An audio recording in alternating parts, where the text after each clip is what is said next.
because I do not focus on what's actually happening in reality. I let myself get caught up in dramatic scenes. Something I feel happens instantly, and by the time I realize it's over, contemplating how contemplating on how it was that I fell in for drama once again. Prepped clowns. What's next?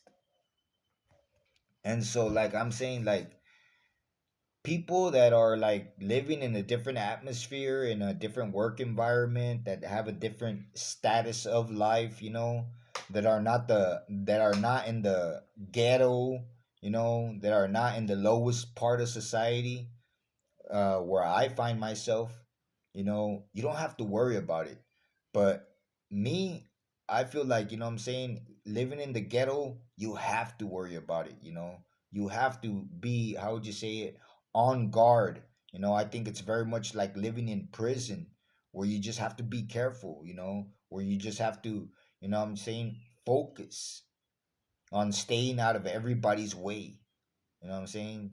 Stay out of everybody's way, on hiding in the shadows. You know what I'm saying? On being a ghost. You know what I'm saying?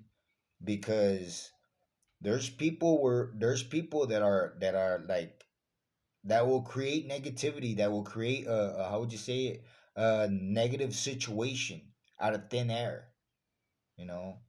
And it happens often, so you have to be prepared for it. You know what I'm saying? It happens often, it happens almost every day, so you have to be prepared for it. And I often get caught up into it.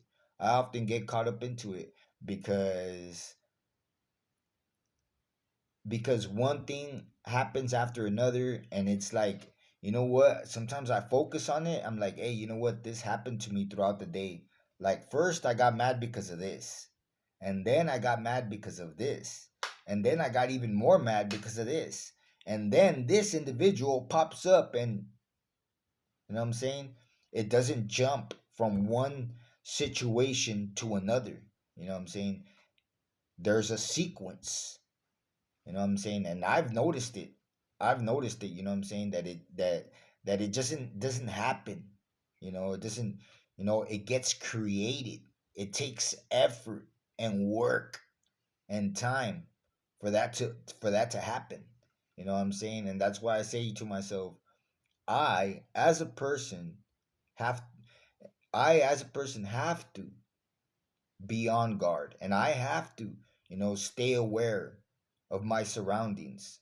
I have to be observant. I have to stay in the shadows, because I say, like I said, I feel like I'm in prison with so much negativity everywhere. you know you think about what's happening. I think about what's happening, what could happen instead. This is what's happening, is what I say. This is what's happening. And this is what could be happening. A different lifestyle, a different life, a different life, where you go into a ghetto and there's people that are aggressive, you know what I'm saying? And you go to a different ghetto, because I've never seen any ghetto seem give this, how would you say it, this sensation of how would you say it, of modesty. You know what I'm saying? Of being humble, of being poor and being humble and having this life. You know what I'm saying? No, you don't go into a ghetto and you don't see that no more. I mean, you used to see it. I saw it a couple of times, throughout my life. But no, for the most part, you walk into a ghetto and you see drug addicts. You see overweight people that don't like to take a shower. Disgusting houses that don't get cleaned. And that, according to statistics, will only lead to getting torn down, like the Casa Infonavits. You know what I'm saying? So what I'm saying is that you have to be careful. I have to be careful. I have to be on guard. If you're in a certain situation like the ghetto, If you're not in any other type of neighborhood, a closed, where there's nice people, if you're inside the ghetto, if you're inside prison, you have to be careful. You have to stay aware. You have to remain in the shadows until you get out of that situation.